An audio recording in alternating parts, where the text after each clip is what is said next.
Yeah, it's been 20 years since the Abu Ghraib scandal, but at that time, it was a worldwide shock.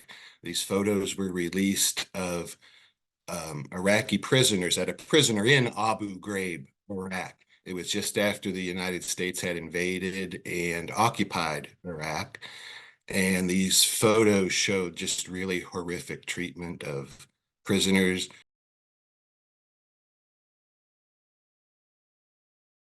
There were some of the soldiers were punished at that time and had court martials and spent time in prison.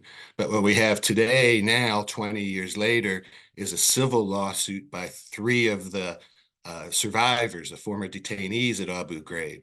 And they're suing a military contractor. It's based in Virginia called CACI.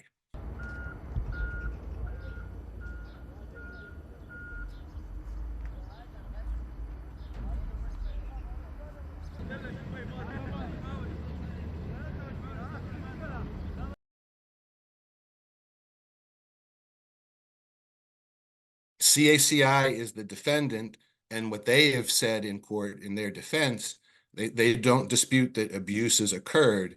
They are questioning a couple of things. They're questioning whether these three plaintiffs suffered the abuse that they're alleging. And they're also questioning whether their employees actually contributed to that abuse. They say their employees had nothing to do with these three.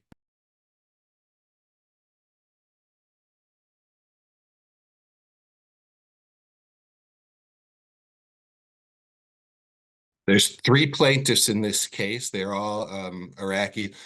And in these sketches, they've been testifying at this trial about what happened to them. One of them testified in person. He's a former Al Jazeera journalist. He now lives in Sweden. So he testified in person and he's been in court. Two others are in Iraq. They're testifying by video from Iraq.